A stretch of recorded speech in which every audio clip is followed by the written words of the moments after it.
ชิญติดตามรับฟังรายการสติมาปัญญาเกิดการปฏิบัติธรรมเหมือนไต่ขึ้นยอดภูสูงต้องใช้กำลังบากบั่นสติปัญญาสำรวมรอบคอบเอาชีวิตเป็นเดิมพันและเพิ่งตนเองเสมอขอนอบน้อมแด่พระภูมิพระภาคเจ้าผู้เจริญผู้เป็นครูของเทวดาและมนุษย์ทั้งหลายขอนอบน้อมแด่พระธรรมที่พระภูมิพระภาคเจ้าตรัสไว้ดีแล้วขอนอบน้อมแด่พระสงฆ์ผู้ปฏิบัติดีปฏิบัติถูกต้องสบายดีท่านผู้ฟังที่เข้ารบขอต้อนรับท่านเข้าสู่รายการสติมาปัญญาเกิดซึ่งว่ารายการพวกเราออกอากาศสดเป็นประจำทางสถานีวิทยุกระจายเสียงแห่งชาติลาว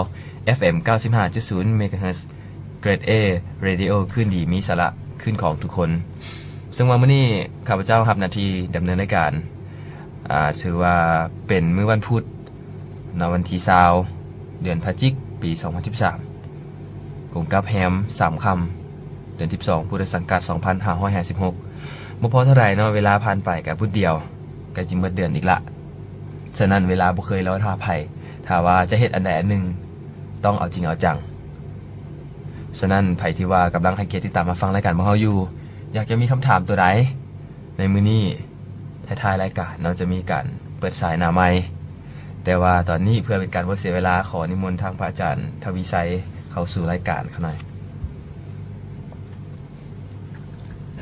ต่อไปก็เจริญพร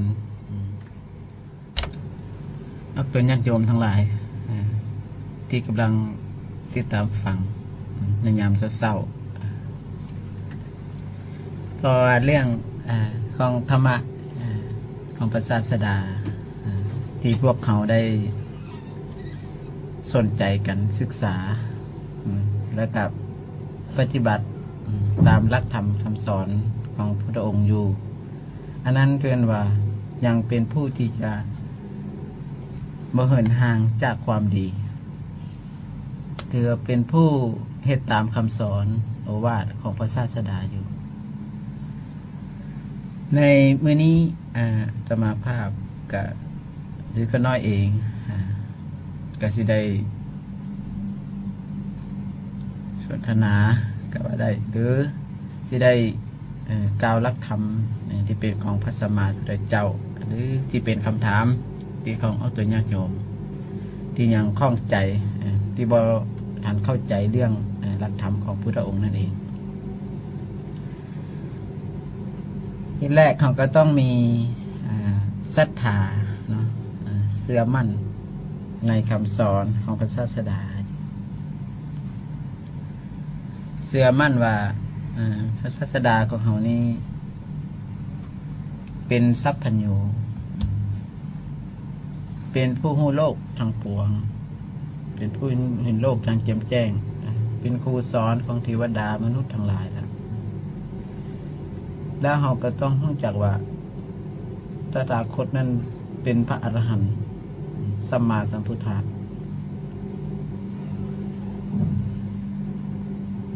แล้วเราก็ต้องดำเนินหรือปฏิบัติตามคำสอนของพระนั่นเองเพื่อจะเป็นผู้มีศรัทธาที่บ่หวั่นไหวในพระพุทธพระธรรมพระสงฆ์อย่างน้อยเราก็มีศีล5บริสุทธิ์บริบูรณ์เป็นศีลอันบ่ด่างบ่พร่อยบ่ขาดบ่สูญเป็นศีลแห่งไทยละแห่งตัณหาเป็นศีลที่ส่งเสริมให้มีสมาธิถ้าผู้ใดตั้งมั่นในพระพุทธพระธรรมพระสงฆ์เป็นผู้มีศรัทธาที่บ่หวั่นไหวเป็นศรัทธาที่บ่งอนแงนบ่ขอดแขนบ่ไหวบ่หวั่นไหวต่อสิ่งใดเป็นว่าบ่เชื่อสิ่งอื่นสิ่งนอกตัวส่วนหลายคนมนุษย์ส่วนหลายเมื่อเกิดมีภัยคุกคามแล้วก็เชื่อสิ่งอื่นนั่นหลายเชื่อต้นไม้เชื่อภูเขาเชื่อเครื่องรางของขลังเชื่อน้ำมนต์เชื่อเสียเคราะห์เชื่อหมอเชื่อดูฤกษ์ดูยามถือวันถือเดือนถือปี อันนี้ถือว่าเฮายังความเชื่ออย่างนี้เพิ่นองค์ว่ามันยังบ่แม่นความเชื่ออันเกษมยังบ่แม่นความเชื่อที่จะพ้นจากทุกข์ใดถ้าเชื่อสิ่งเหล่านี้แล้วกันว่ายอมบ่พ้นจากทุกข์ทั้งปวงได้แต่พุทธองค์เพิ่นว่าผู้ใด เชื่อในพระพุทธหรือว่าตั้งมั่นในพระพุทธพระธรรมพระสงฆ์เห็นอริยสัจสี่ด้วยปัญญาอันถูกต้องอันนี้เกินว่าคือเห็นทุกข์นั่นเองเห็นเหตุให้เกิดทุกข์เห็นความดับทุกข์เกิดทางออกจากทุกข์นั่นเองผู้ใดเห็นอยู่จังซี่ผู้ดงว่าอันนี้ถือว่าเป็นผู้มีความเชื่อยังมั่นลงในคำสอนศาสดาอันถูกต้องเพราะว่าเชื่อสิ่งเหล่านี้แล้วคุณยอมพ้นจากทุกข์ทั้งปวงได้ฉะนั้นพวกเขาทั้งหลายก็ที่เป็นพวกเป็นญาติโยมก็ดีที่เป็นภิกขุก็ตามผู้ใดก็แล้วแต่ที่ได้ติดตามฟังรายการเนาะเรื่องของธรรมะนี้เพื่อเรามีศรัทธาแท้จริงต่อพระศาสดาของตนเองแล้วจะได้ปฏิบัติตามคำสอนของพุทธองค์เพื่อให้เรานั้นรู้จักหลักธรรมนี้ให้แจ่มแจ้งให้ดีขึ้นเราต้องได้ปฏิบัติตนเองแล้วมีศรัทธาจังใดที่จะมารู้จักสิ่งเหล่านี้ว่าอันใดเป็นเหตุเป็นทุกข์อันใดเป็นเหตุให้เกิดทุกข์อันใดเป็นความดับทุกข์ตัวนี้ต้องหู้ต้องหู้ให้ไหวตัวนี้ต้องหู้ให้หลายแล้วก็ต้องเอาใจใส่สนใจด้วยนะเพราะเรื่องนั้นนี่เป็นสิ่งสำคัญสำหรับการเกิดขึ้นมาเป็นมนุษย์ของพวกเขาถึงเขาจะยืนอยู่สิยางอยู่สินั่งอยู่สินอนอยู่หรือจะทำหน้าที่การงานอยู่ทุกอันนั้นเขาก็ยังมาหู้สิ่งเหล่านี้ได้มาหู้ความจริงอันประเสริฐนี้ได้ทุกคนเพราะว่าความจริงอันประเสริฐนี้มีแล้วทุกคนสิ่งเหล่านี้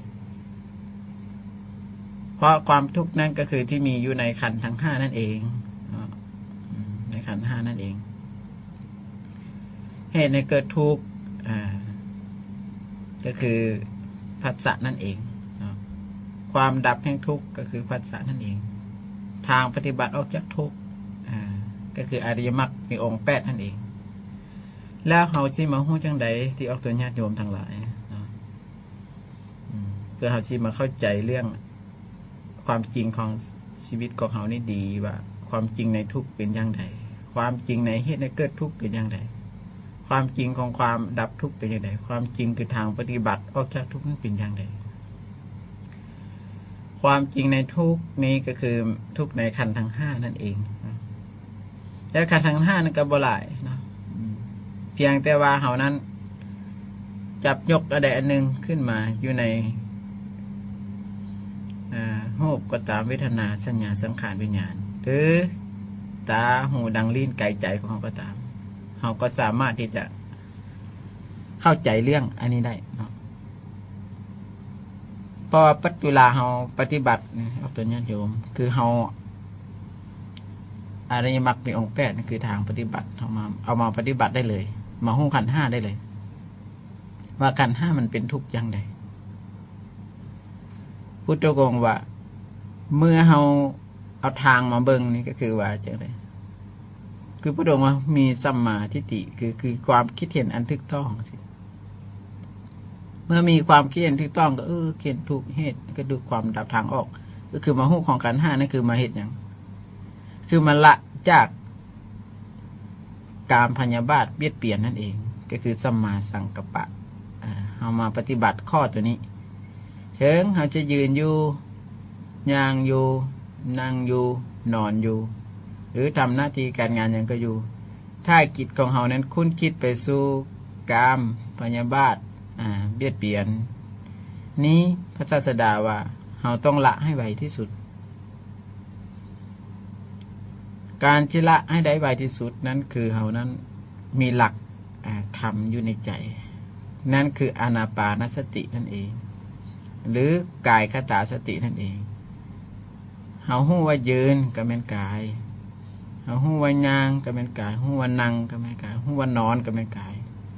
ฮู้เฮ็ดหน้าที่การงานของเฮาอยู่เฮาคิดเรื่องใดอยู่ก็ตามอันนั้นเรียกว่าเป็นผู้ฮู้อยู่ในกายเฮ็ดอยู่กับกายคิดอยู่กับกายอยู่ตลอดเวลามันอาศัยซึ่งกันและกันมันแยกกันบ่ได้นะพุทโธว่าจังซี่แล้วสามารถปฏิบัติให้ฮู้จักขันธ์ทั้ง5นั้นได้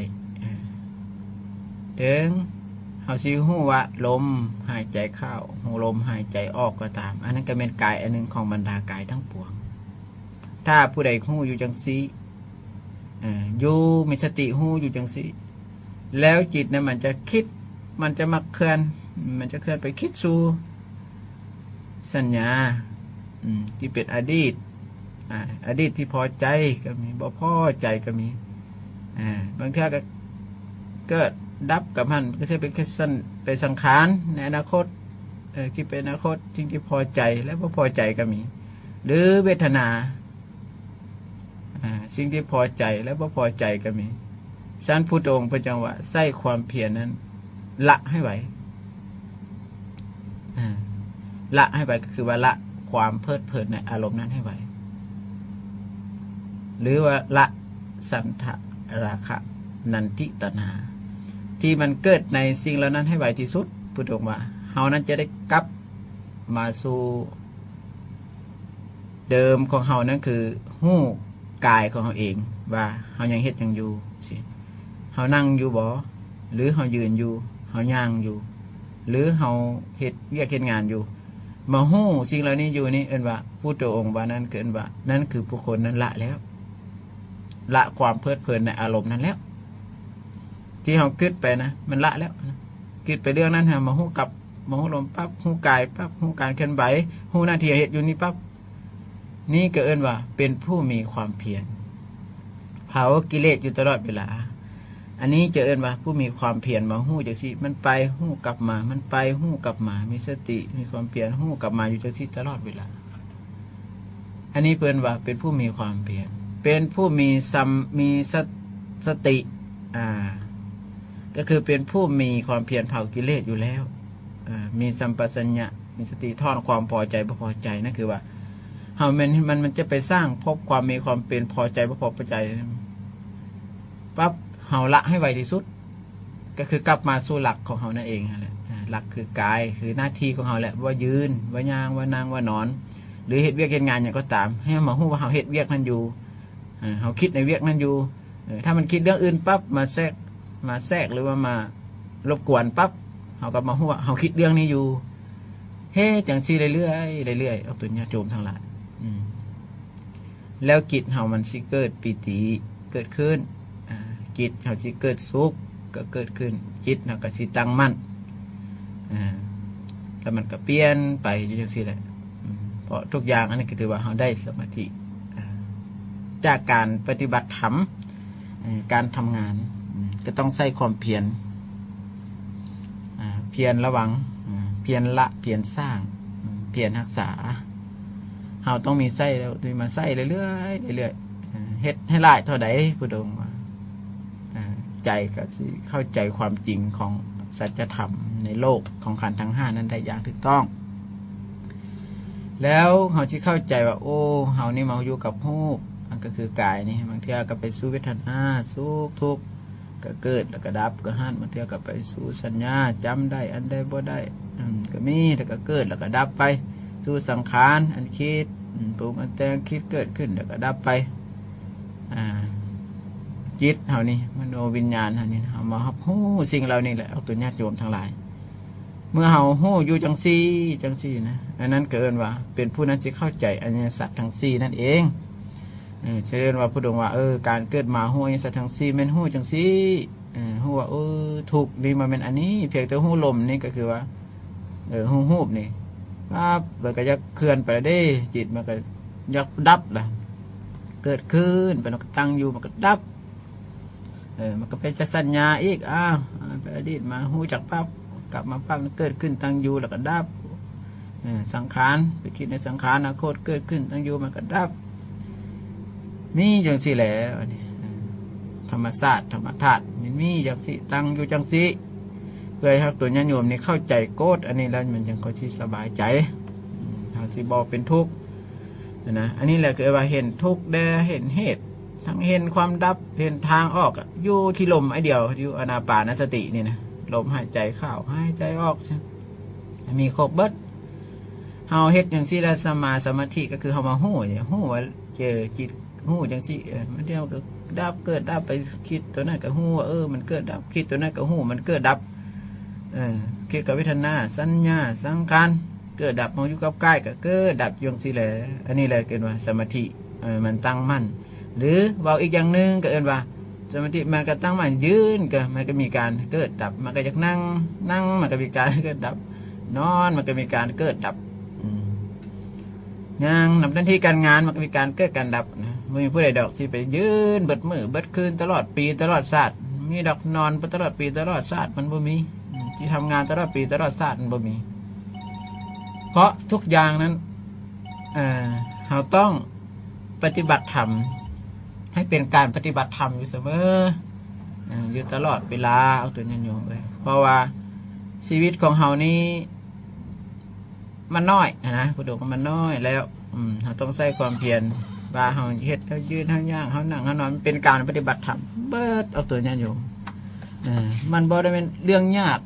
เป็นเรื่องง่ายๆปฏิบัติธรรมนะเรื่องบ่ได้ยากเลยคำสอนศาสดาเนี่ยบ่ได้ยากเพราะมันเฮ็ดได้ทุกอิริยาบถเด็กก็สิว่าซั่นนะสิได้หน้าที่ได้การงานได้บ้านได้เมืองได้เฮือนได้เฮามีเบิดแหละ6ขันธ์ทั้ง5นี่เฮาเบิ่งเห็นว่ามันเกิดขึ้นการเกิดขึ้นนั่นแหละคือเหตุสิ่งมันดับไปนั่นคือนิโรธคือผลเกิดดับเกิดดับเอิ้นว่าความตายที่เหตุความตายมันเกิดมีความตายทั้งที่ผลที่เหตุที่ผลนะเกิดและดับมีเกิดมีดับนะว่าจังนั้นอันนี้ให้เราเข้าใจนะไม่ออกตัวญาณโยมอันนี้เราฉลาดแล้วตัวญาณโยมไปคือเรื่องทุกข์สิไปสัญญาอดีตเราไปคือเราไปจักสิจังได๋เนาะสิละทุกข์ก็เลยไปปรุงต่อไปปรุงต่อไปเกิดสังขารต่อก็ไปปรุงไปแล้วรู้จักวิธีดับที่พุทธองค์เพียงแต่ว่าเฮาฮู้กายคตาสติก็คือว่ามาฮู้กายเฮาเองฮู้เฮาเองฮู้เฮาเฮ็ดเวียกคันอยู่สินะมันก็ดับเอาได้อันนี้บ่ต่างกับว่าเฮานั้นถือว่าเฮาเฮ็ดเวียกเฮือนอยู่สิสมมุติว่าเวียกเฮือนอยู่ปัดเฮือนอยู่สิป้าเฮือนอยู่หรือนึ่งข้าวล้างถ้วยอยู่คือหรือกำลัง รับประทานอาหารอยู่สิกินน้ำอยู่ดื่มอยู่กินไปคิดไปอย่างอื่นสิเฮามาฮู้ว่ากินอยู่ดื่มอยู่เฮ็ดเวียกนั้นอยู่สิจิตอันตัวที่มันคิดไปทางไม่ดีมันดับปั๊บเลย เพราะว่าพุทธองค์มันจิตอันมันจะฮู้ได้เพียงขั้นเดียวถ้าฮู้แล้วเวทนาสัญญาสังขารมันจะบ่ฮู้ถ้ามันฮู้เวทนาฮู้สัญญาสังขารก็บ่ฮู้ถ้าไปฮู้สังขารสัญญาเวทนากายมันก็บ่ฮู้เพราะว่าไปฮู้ตัวใดนั่นคือการเกิดแล้วมันเกิดตัวใดเราก็ดับกับตัวนั้นจังซี่แหละเอิ้นว่าสมุทัยนิโรธมากก็คือมาฮู้จังซี่แหละเป็นจังซี่อันนี้เฮาสิเข้าใจแบบง่ายๆปฏิบัติธรรมนะย่างจังได๋ก็ได้ที่เฮาย่างได้หั่นแหละบ่ว่าจำเป็นก็ต้องว่าให้มีจังหวะนั้นจังหวะนี้ให้มันยากลำบากนะเฮาเฮ็ดเวียกเฮ็ดงานชาวบ้านนี่ต้องเป็นจังหวะอย่างยากดอกย่างธรรมดาปกติเฮาย่างหั่นแหละว่าเฮาย่างคนเคยย่างเนี่ยก็ย่างไปซั่นๆแหละถ้าว่าย่างให้มันงามแล้วก็แอบเอาตั้งหากดอกนั้นนะแต่ว่าปกติที่เคยย่างไม่ได้ก็ย่างเอานั่นแต่ว่าระหว่างตะกิจที่มันคุณคิดไปสู่กามสู่พยาบาทสู่การเบียดเบียนอันนี้แหละใช้ความเพียรมาฮู้อันนี้แหละเอาตัวญาติโยมทั้งหลายเพื่อจะได้เข้าใจหลักธรรมจังซี่แล้วให้ลองเฮ็ดเบิ่งให้หลายเฮ็ดให้หลายนะเฮ็ดง่ายๆบ่ได้ยากไปคิดไปกึ่งไปอย่างยากพุทธองค์มันบ่ให้ยากเด้ปฏิบัติธรรมคือการปฏิบัติจิตใจนี่แม่นที่ไปจับไปมัดมันจนว่าสิบ่ให้มันจาก5จาก10เนี่ยบ่แม่นดอกสิครึ่งจนนั้นว่าบ่เฮ็ดอีหยังก็บ่แม่นนะซั่นดอก เฮ็ดหยังก็ได้เบิดแต่ว่าเฮ็ดนั้นที่เป็นไปเพื่อทึกศีลทึกธรรมนั่นนะจะทำหน้าที่การงานของเราเองนะที่บ่เบียดเบียนตนเองผู้อื่นนะใส่หลักธรรมตัวนี้ไปนี่จะเข้าใจลดอริยสัจสี่นี่เรื่องความจริงประเสริฐสี่อย่างนี่เราจะเห็นแล้วมันจะดับทุกข์ได้ไวโดยบ่ต้องยากอันนี้เฮาพัดเข้าใจและส่วนหลายเข้าใจจะเป็นนั่งแล้วจังปฏิบัติธรรมเฮายืนเฮาย่างอย่างอื่นแล้วบ่แม่นใช่มั้ยอันนี้เป็นว่าเฮายังเข้าใจผิดมันถึกอยู่แต่มันถึกน้อยเดียวมันถึกแต่นั่งนะธรรมชาติอันนี้มันมียืนพระองค์ว่ามีย่างมีนั่งมีนอนมีเคลื่อนไหวไปมาทำหน้าที่การงานทุกอย่างเพียงแต่ระหว่างจิตเท่านั้นมันสิคุณจิตไปสู่ในทางอันบ่ดีในการพยาบาทแด่เบียดเบียนแด่อิจฉาในการหลงไหลที่มันไปยึดติดในขันธ์ทั้งหลายทั้งปวงอันนี้เฮ็ดให้เฮาเป็นทุกข์สินะสร้างพุทธองค์ว่าผู้ใดเพลิดเพลินในสิ่งที่เป็นรูปเวทนาสัญญาสังขารวิญญาณนี่เพิ่นว่าผู้นั้นเพลิดเพลินสิ่งเป็นทุกข์ผู้ใดเพลิดเพลินในตาหูดังลิ้นกายใจเพิ่นว่าเพลิดเพลินสิ่งเป็นทุกข์ถ้าผู้ใดบ่เพลิดเพลิน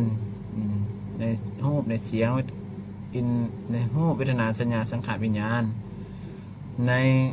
ตาหูดังลิ้นกายใจก็ตามในรูปเสียงกลิ่นรสโผฏฐัพพะธรรมลมก็ตามผู้นั้นบ่เพลิดเพลินในสิ่งที่เป็นทุกข์เมื่อเพลิดเพลินสิ่งเป็นทุกข์ผู้นั้นก็ยอมพ้นจากทุกข์อันนี้มันง่ายๆจังซี่นะบ่เพลินนั่นก็คือว่าจิตบ่อยู่กับกายอะไรไปคิดเปื่อยเยื่อยไปเบ้ยคิดอันนั้นก็คิดไป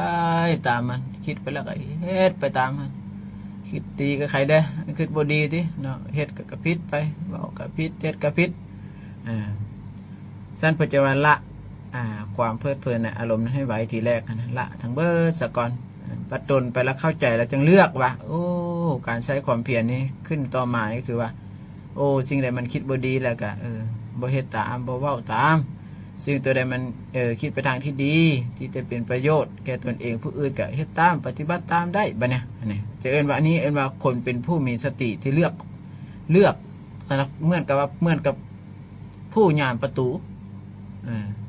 ประตูเข้าประตูออกนี่นะคนบ่ดีก็ไปเข้ามาคนดีก็ให้เข้ามาจังซี่นะคือเฮาระวังจิตก่อนแหละ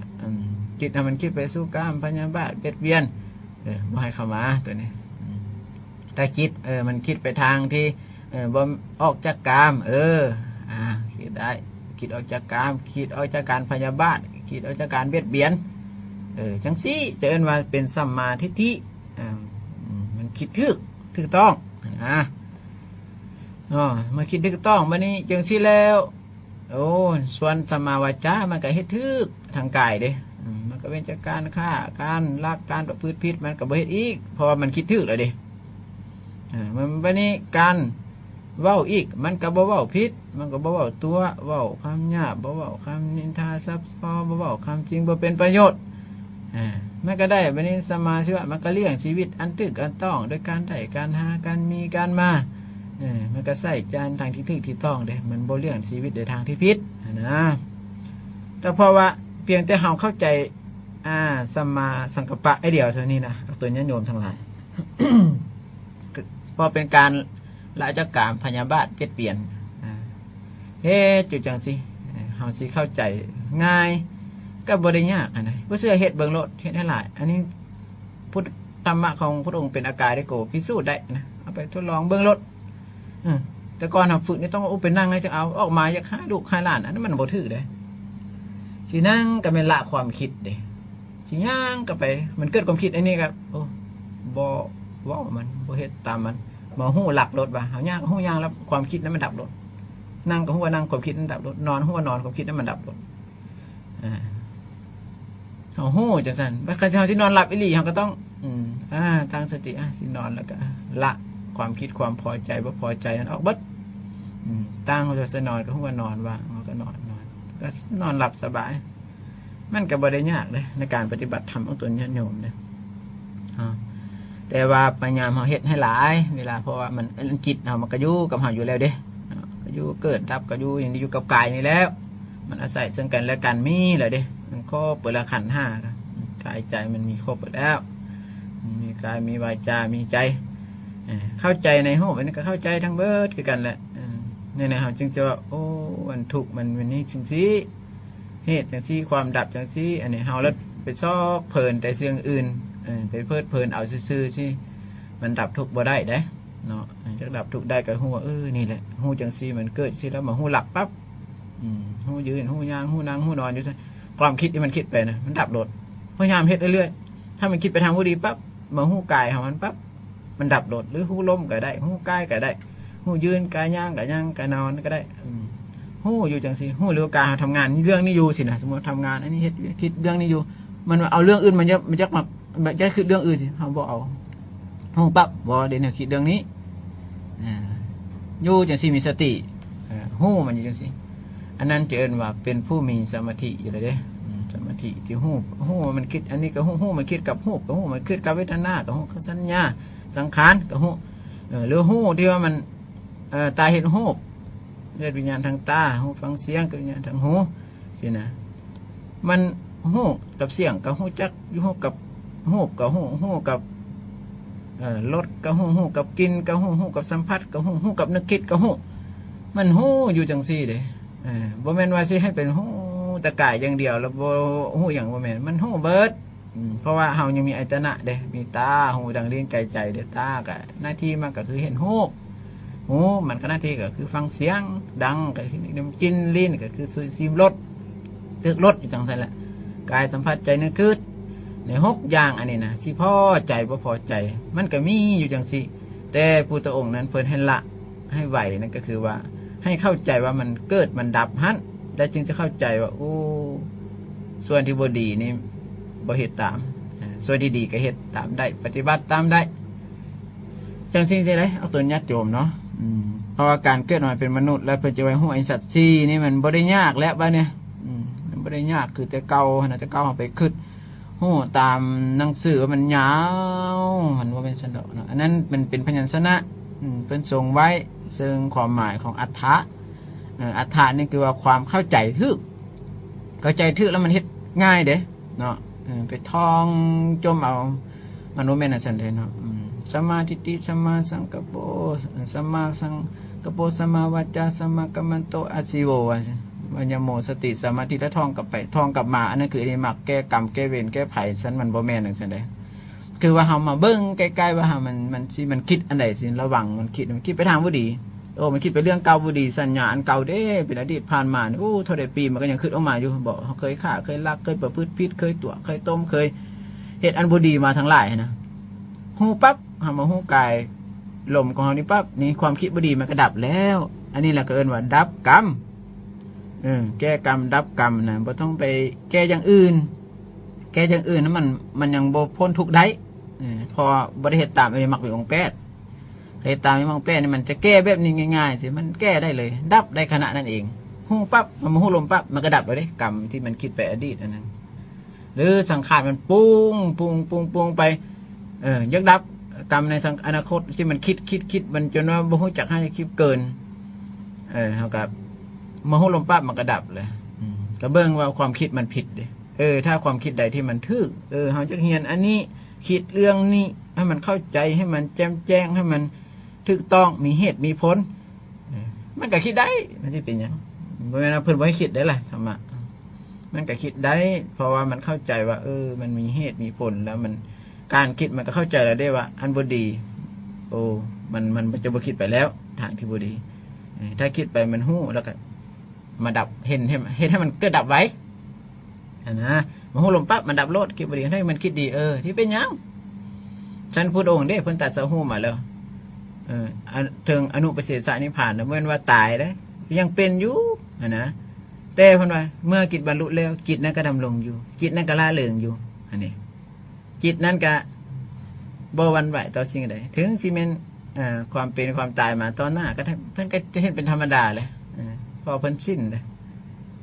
มันก็มีทุกคนได้ธาตุนี่เป็นพระองค์ว่าไม่มีแต่เพิ่นบ่ได้แม่นเด้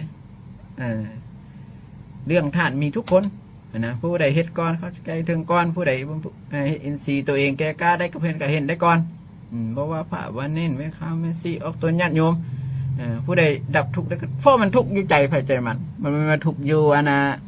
ผู้อื่นเฮ็ดให้บ่ได้แม่นเด้ไม่แม่นเฮาสิไปเฮ็ดเอา เอาเองแบบสร้างทุกข์เอาเองไปหาทุกข์แล้วไปสร้างเอาเองสิมันบ่แม่นซั่นได้โอ้เบิ่งทุกข์นี่สิเป็นนั่งให้มันทุกข์ให้มันทุกข์มันตายมันบ่แม่นซั่นได้เพราะว่าพุทธองค์เพิ่นบอกแล้วเพิ่นตรัสต่อสาวกทั้งหลายแล้วว่าการดับทุกข์บ่แม่นว่าด้วยการทรมานแต่การดับทุกข์นั้นด้วยการละจากความคิดที่ไปสู่กามพยาบาทเบียดเบียนนั่นเองนะบ่แม่นสิไปทรมานกายแต่เพิ่นก็ให้มันรู้จักแต่พอดีตัวนี้การอยู่ทางกายมันพอดีให้มันเดินเป็นกลางบ่แม่นไม่ทรมานมันอย่างไรบางครั้งเพิ่นจะว่าจงจะตัดป่าแต่อย่าตัดต้นไม้เหมือนกับว่าให้ละกิเลสออกจากจิตใจนะความจิตนะกายนั้นเหมือนต้นไม้นะป่านั้นเหมือนกิเลสนั่นแหละเพิ่นเบาไว้จังซี่สูตรน้อยๆตัวนั้นที่เพิ่นบอกไว้สิอันนี้แหละเฮาสิเข้าใจให้มันถูกต้องเนาะเอาตัวญาติโยมทั้งหลายที่ฟังเรื่องอริยสัจความจริงนี่นะเพราะเป็นอย่างจึงเว้าเรื่องนี้หลายเพราะพุทธองค์เพิ่นสอนแล้วสอนอีกบอกแล้วบอกอีกย้ำแล้วก็ย้ำอีกเพราะว่าการเกิดมาตรงหูอันนี้ตรงหูอันนี้นะเหมือนไฟไหม้หัวเหมือนไฟไหม้เสื้อผ้าเฮาเองเฮาเขี้ยวฟ้าวดับให้หูสิ่งนี้ไวกว่าเพราะความร้อนอันนี้มันร้อนกว่าสิ่งใดเลยนรกอันที่มันร้อนอยู่แล้วนั้นก็อย่างบ่ทอว่าการที่มันร้อนอยู่ในปัจจุบันนี่ตาเป็นของร้อนนี่นะหูดังลิ้นกายใจของร้อนนี่นะที่มันเป็นนรกนี่นะที่มันเห็นรูปเห็นเสียงกินรสเป็นที่มันมีความบ่พอใจนะมันร้อนยิ่งกว่านรกผู้ใดสั่นเพิ่นจังว่าเฮาเป็นทุกข์อยู่ทีเดียวเดี๋ยวนี้เฮาก็พยายามเห็นให้เห็นมันเกิดแล้วเห็นมันดับเดี๋ยวนี้หูจักปั๊บเห็นปั๊บนี่แหละคือการเกิดทุกข์เห็นเมื่อมันดับปั๊บก็คือว่ามาหูหลักคือหูกายปั๊บมันก็ดับแล้วเด้เกิดว่าผู้ใดอยู่กับลมก็ผู้นั้นอยู่กับอมตะเลยนี่คือกับอยู่กับความว่าตายเมื่อหูลมปั๊บมันก็ดับปั๊บถึงว่ามันบ่ได้โลดเฮาก็มันหูซ่าเฮาก็หูซ่ากลับมาหูลมหูไว้กลับมาหูลมเฮ็ดจังสิมันสิเข้าใจมันสิดับทุกข์ได้ไวเอาตัวญาติโยมเด้เนาะหลักตามคำสอนพระศาสดาเพิ่นสอนเพิ่นบอกจังซี่เด้ทางที่ดีเพิ่นยังให้การเกิดมาของเป็นมนุษย์แล้วเฮาก็ต้องฮู้สิ่งเหล่านี้นะมันสิดีที่สุดเฮาสิได้รับสิ่งที่เป็นประโยชน์ที่สูงสุดได้นะเพื่อเฮาสิเข้าใจเพื่อเฮาสิเข้าใจเรื่องนี้ให้มันให้ดีแล้วเฮาสิสบายบัดนี้เอาตัวญาติโยมเรื่องความทุกข์เรื่องทุกข์เหตุให้เกิดทุกข์ความดับทุกข์นี่นะอย่างเงี้ยจัดซีโดยบ่ต้องยากแล้วบัดนี้เนาะวิธีปฏิบัติมันนึงได้แต่ว่าตามหลักแผนชนะมันคือยาวหั่นแหละเนาะไล่ไปจนโอ้ยาวแต่วิธีปฏิบัตินี่มันนี่น้อยเพิ่นมีอยู่ในเนี้ยตัวใดที่มันเรื่องขันธ์5เป็นสัตว์4ที่เพิ่นสอนหลายที่สุดนะตัวนี้สนองเป็นญาติโยมทั้งหลายเนาะที่ได้กล่าวหลักธรรมไปก็ให้ตัวญาติโยมเอาไปพิจารณาเนาะต่อไปนี่ก็สิเป็นการให้สนทนาธรรมถามปัญหาเปิดหน้าใหม่เนาะเปิดโทรศัพท์เพื่อก่อนสดเนาะเปิดสดผู้ใดอยากโทรมาถามธรรมะก็ถามได้เนาะก็โทรมาได้นะสำหรับผู้ใดว่ามีคำถามตัวใดที่ว่าอยากจะถามพระอาจารย์ทวีไซตอนนี้พอเปิดโอกาสให้ทุกท่านที่ว่ากำลังให้เกียรติติดตามฟังรายการของเราอยู่เป็นรายการสด030-2821 ผู้ใดที่ว่ามีหัวข้อถามตัวใดที่ยังบ่ทันเข้าใจหรืออาจจะมีคำถามต่างๆที่ว่าเก็บไว้โดนแล้วอยากโทรมาถามก็ได้นะตอนนี้เปิดโอกาสให้ทุกท่านที่ว่ากำลังให้เกียรติติดตามมาฟังรายการของเราอยู่เป็นส่วนหนึ่งในการที่ว่าจะสนทนาธรรมน้ำกันมาแล้วนะสายนี้สบายดีฮัลโหลสบายดีราชการอาจารย์ที่บ้านกำสิ่งทุกอย่างไม่เท่าเห็นขึ้นมาเองนะก็น้อยเข้าใจเป็นพันก็น้อยนะอย่างแบบน้องโบหรือว่าครอบครัวนะเห็นได้ทุกข์ไทยตลอดแต่น้อยนะก็คือว่าที่นั่นผู้ใดเห็นคนอื่นที่นะครับเป็นคนทำตัวนี้ก็เป็นกรรมอาจารย์ของอาจารย์ที่เจงแม่นะอาจารย์ตัวนี้ที่ว่าเอาตัวญาติโยมที่ว่าเห็นว่าผู้อื่นเห็นว่าเฮาเป็นทุกข์เป็นหยังก็ย้อนว่าเฮานั้น บ่ทันเข้าใจหลักธรรมของพุทธองค์นั่นแหละที่จะใช้ชีวิตอันมันถูกต้องนะแต่สำคัญนั้นเฮาก็เบิ่งปฏิบัติเฮาเองนะสกอนเนาะที่คนอื่นเป็นมันก็ยังมีธรรมดาอันนี้แต่สำคัญเฮาเข้าใจว่าอันใดควรใดบ่ควรว่าเขาเว้าให้เฮานั้นมันมาทางหูแล้วเด้นี่แต่พุทธองค์มันจงให้ฮู้ว่าอันดีก็มีอันบ่ดีก็มีเฮาก็เบิ่งเฮาเองว่าเฮานั้นเป็นคือกันกับเขาเจ้าบ่สินะก็จะคล้ายกับเจ้าว่าถ้าเป็นเฮาก็เปลี่ยนเอาบ่ถึงว่าเฮาบ่ต้องไปคิดใส่ว่าเป็นกรรมดอกเพราะกรรมมันมีทุกคนอยู่แล้วคือการกระทำนะบ่ว่าผู้ใดมันก็มีทุกคนอยู่แล้วเรื่องกรรมเรื่องหยังมันก็มีที่เป็นที่เฮาเฮ็ดเฮาทำมันก็มีอยู่นะแต่ว่าเฮาอยากตัดกรรมบัดนี้นะตัวนี้โยมอยากตัดกรรมนี่เฮาต้องตัวนี้ต้องเดินตามไอ้มรรคองค์8นี่เดินตามตัวนี้เพียงแต่ว่าหู้ลมหายใจเข้าออกเท่านั้นแหละก็ดับกรรมแล้วเนี่ยถ้ามันคิดไปทางบ่ดีซั่นความคิดที่คุณคิดไปทางบ่ดีคืออาจารย์เทศไปเมื่อกี้นี่ว่าเฮามาฮู้ลมหายใจปั๊บความคิดน้ำดับปั๊บอันนั้นคือเฮาดับกรรมครั้งนึงกรรมเกิดครั้งนึงดับครั้งนึงคิดไปทางบ่ดีเด้มาคิดทางใดเฮาก็มาฮู้ลมปั๊บมันก็ดับอันนี้จะว่าเฮาจะเข้าใจเฮ็ดจังซี่หลายขึ้นพระองค์ว่านั้นจิตบุคคลนั้นสิเกิดปิติเกิดจิตเกิดมีความสุขเกิดจิตตั้งมั่นเป็นจังซี่เอาตัวนี้อยู่เนาะถึงว่ามันมีอยู่กับเรื่องกรรมมันก็เป็นธรรมดาดอกมันก็มีทุกคนก็บ่มีแต่ไม่ออกดอกผู้ใดก็มีคือกันนะแต่เฮาก็ต้องหาวิธีที่จะดับกรรมนั้นซะมันจะสบายใจดีกว่านะตัวญาติโยมทั้งหลายเนาะโดยบางเทื่อเฮาอาจจะไปคิดนำกับเจ้าหลายโพด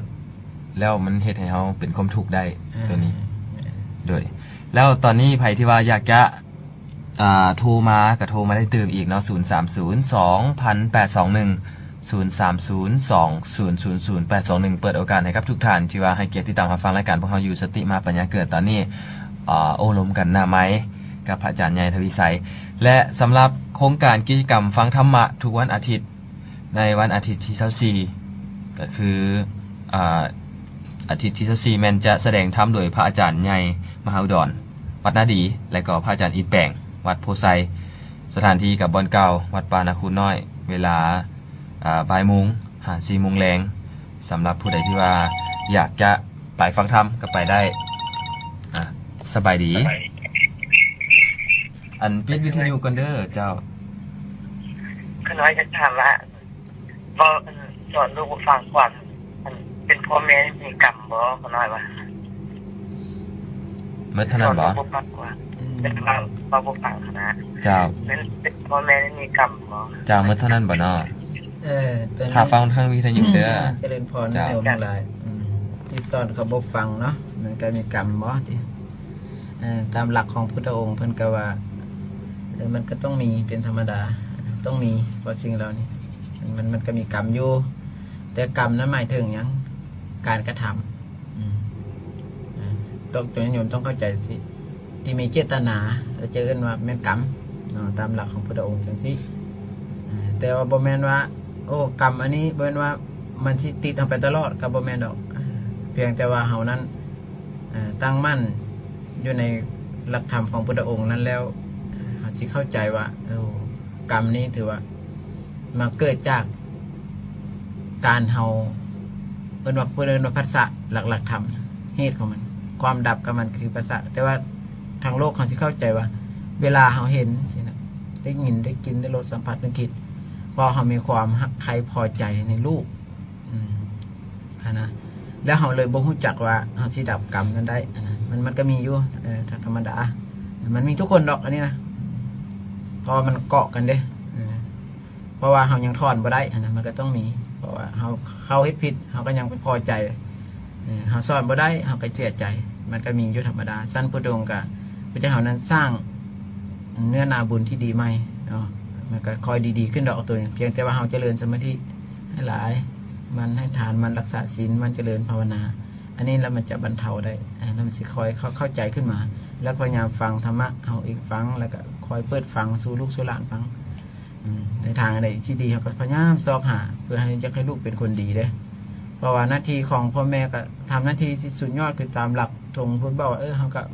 ห้ามบ่ให้เฮ็ดความชั่วแล้วให้ลูกตั้งความดีแล้วให้ลูกได้ทำเรียนศึกษาแล้ว ถึงลูกจะมีแต่งการก็ให้แล้วหรือว่าลูกสมควรจะรับสมรดกพ่อแม่ก็มีหน้าที่จะให้อยู่แล้วนะทำหน้าที่ของพ่อแม่ที่ดีแล้วก็ถือว่าถึงมันสิมีกรรมอะไรมันก็สิเบาบางลงตัวญาติโยมทั้งหลายเนาะโดยแล้วตอนนี้อีกตื่มเนาะสำหรับผู้ใดที่ว่าอยากจะสนทนาหัวข้อถามใดก็สามารถโทรมาได้ตื่มสำหรับในระยะนี้ก็แม่นจะเปิดโอกาสให้อีกหน้าไม้อีกประมาณ10นาที0302000821สำหรับผู้ใดที่ว่ามีหัวข้ออัดข้อถามตัวใดที่ว่าอยากจะถามก็สามารถโทรมาได้0302000821เปิดโอกาสในรายการของเราสติมาปัญญาเกิดซึ่งว่าในวันอาทิตย์ที่จะมาถึงนี่แม่นเพิ่นจะมีการเทศนาธรรมและก็ตอนเช้าจะมีการใส่บาตรเนาะค่ะหน่อยถวายสังฆทานอยู่หั่นแม่นพระสงฆ์แม่น80รูป80องค์80องค์เนาะที่ว่าเพิ่นจะมีการตักบาตรอยู่หั่นสบายดีเจ้ามีหยังอยากจะถามบ่เนาะอยากจะถามว่าทางเท้าเฮ็ดพิษหลับปิดบังของแรงไว้เราจะมีพิษจะมีบาปอีกบ่ถ้าเฮ็ดผิดแล้วปิดบังไว้เนาะปิดบังพ่อแม่ไว้แล้วจะมีบาปบ่ตัวนี้มันก็เป็นบาปเลยเนาะเฮ็ดเฮาเฮ็ดผิดแล้วมันก็เป็นมันเป็นบาปแล้วบัดนี้แต่บัดนี้เฮาฮู้ว่าเฮาเป็นบาปแล้วนะพุทธองค์ว่าให้เฮานั้นสังรวมคืนตามธรรมคือว่าถ้าเฮ็ดบาปกับพ่อแม่เฮาก็ต้องรู้จักไปให้อภัยให้อเวรทานให้อภัยประสาทคือว่าเป็นผู้ที่จะให้อภัยคือว่าเป็นผู้ที่จะต้องบอกเพิ่นเองว่าเฮานั้นแสดงความบริสุทธิ์คือว่าลูกได้เฮ็ดผิดจังซี่ได้ทำผิดจังซี่แล้วพ่อแม่นั้นจะแห่งดีใจดอกถ้าว่าเฮานั้นประกาศตัวเองที่ว่าความผิดให้พ่อแม่นะเพิ่นจะดีใจที่สุดแล้วว่าอันใดบ่ถูกบ่ต้องสินะเฮาก็ให้พ่อแม่นั้นตู่เตือนตื่มบอกตื่มบางเทื่อลูกก็อาจผิดพลั้งอาจจะเฮ็ดบ่ดีกับหลายๆสิ่งหลายอย่างที่พ่อแม่ที่บ่ทันเห็นเพิ่นฮู้ก็ดีสินะอันนี้พ่อแม่ให้เพิ่นแห่งดีใจเพราะว่าเฮานั้น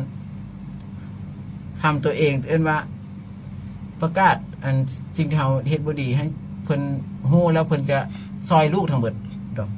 กระทั่งที่ว่าลูกเฮ็ดบ่ดีเพิ่นก็อยากซอยกระเทินเฮาประกาศสิ่งบ่ดีเพิ่นก็แห่งดีใจเพราะว่า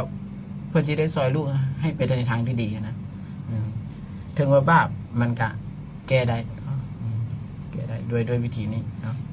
โดยตัวนี้มันบ่ถูกทางแล้วบัดนี้สมมุติว่าเฮายังสิปิดบังไว้แล้วมันแห่งสิหนักกว่าเก่าเนาะคั่นน่ะดีแท้นให้บอกไปเลยดีกว่าถึงว่ามันสิเป็นเรื่องหนักปานใดก็อย่าแต่พ่อแม่เพิ่นก็ยังเป็นพ่อแม่เฮาอยู่ดีเพิ่นบ่ได้ออกจากเฮาไปใส่ดอกเนาะเพิ่นก็ยังเป็นพ่อแม่เฮาคือเก่าฉะนั้นไผที่ว่าเฮ็ดผิดแล้วบ่ต้องปิดบังพ่อแม่ถ้าว่าอยากให้พ่อแม่ช่วยหรือว่าอยากให้พ่อแม่นั้นให้อภัยเนาะเพิ่นบ่เคยคิดที่จะว่าแบบจะสั่งเฮาเพราะว่าเพิ่นฮักเฮาอยู่แล้วเพิ่นจังให้เฮาเกิดมาแล้วก็ใหญ่จนป่านนี้ฉะนั้นไผที่ว่าอยากจะถามเติมเนาะก็สามารถโทรมาได้03020821กับการถามหัวข้ออัดข้อธรรมหรือจะเป็นปัญหาต่างๆเนาะที่ว่าท่านนั้นยังบ่ทันเข้าใจเทื่อเกี่ยวกับธรรมะบ่หรืออาจจะเป็นในบางส่วนก็อาจจะมีการดำรงชีวิตไปนำเนาะฉะนั้นไผที่ว่าฟังอยู่03020821รายการพวกเฮาสติมาปัญญาเกิดมาแล้วสายนี้สบายดี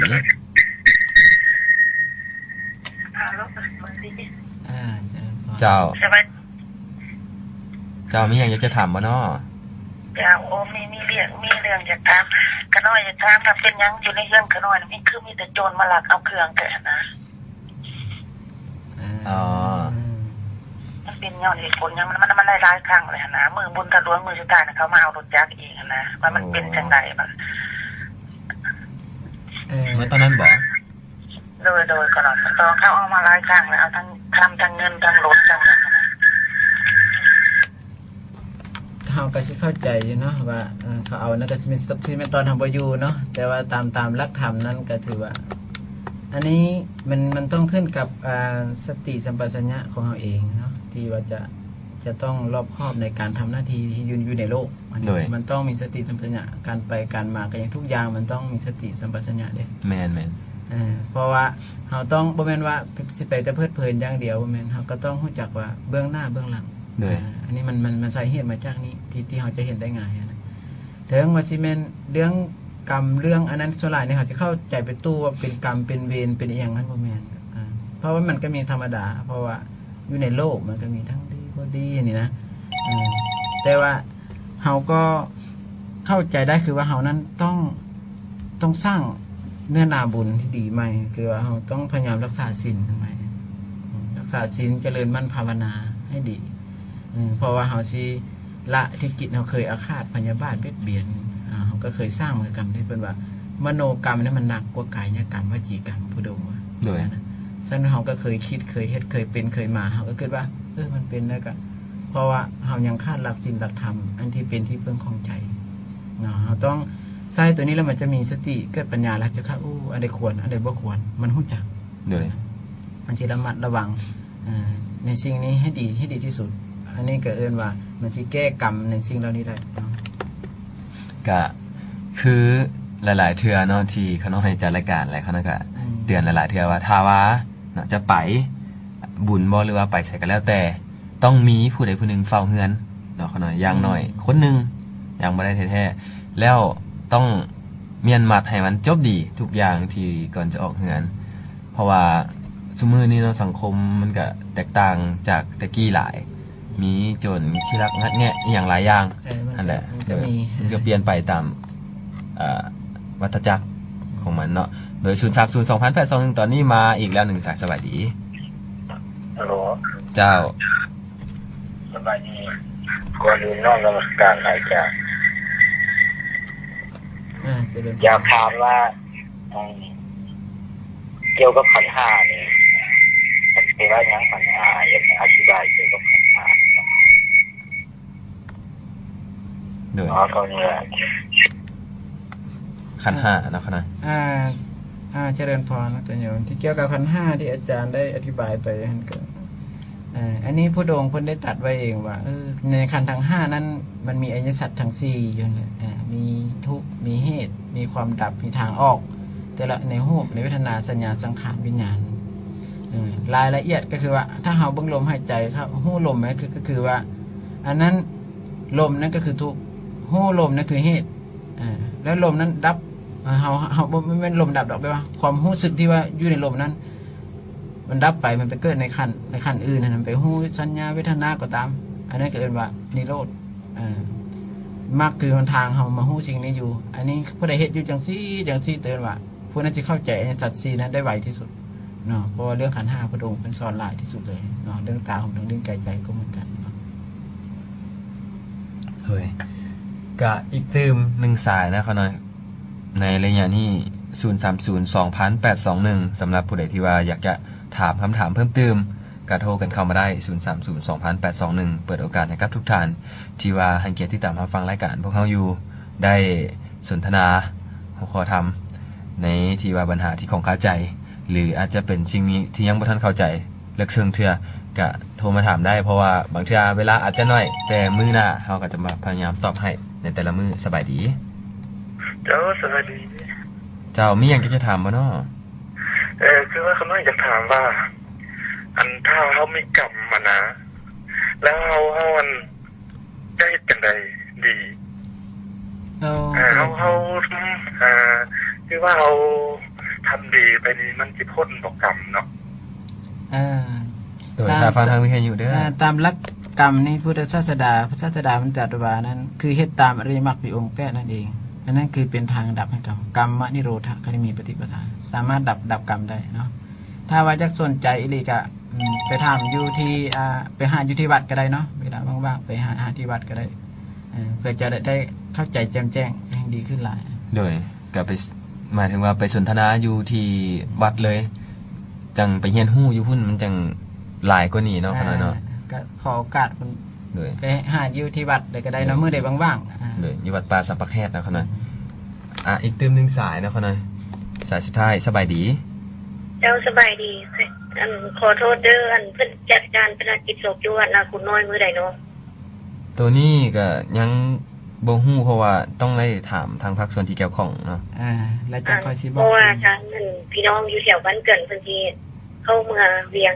เจ้าเดี๋ยวมื้ออื่นเนาะมื้ออื่นจะมาแจ้งให้ฮู้ให้เพิ่นแจ้งให้ ยังดนอยู่ดอก โดยขอบใจหลายๆเด้อ โดยขอบใจ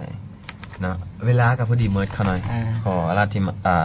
ราธนานิมนต์ทางพระอาจารย์ใหญ่ทวีไซให้พรแก่ออกตนญาติโยมทางบ้านและก็ลา สุด รายการ ท้ายเนาะที่ได้ติดตามฟังรายการสติมาปัญญาเกิดในตอนเช้าวันนี้ก็เพื่อได้จัดจำหลักธรรมคำสอนที่เป็นศาสดาเพื่อจะได้องค์การไปบูรณ์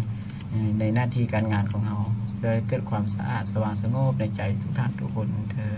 สาธุ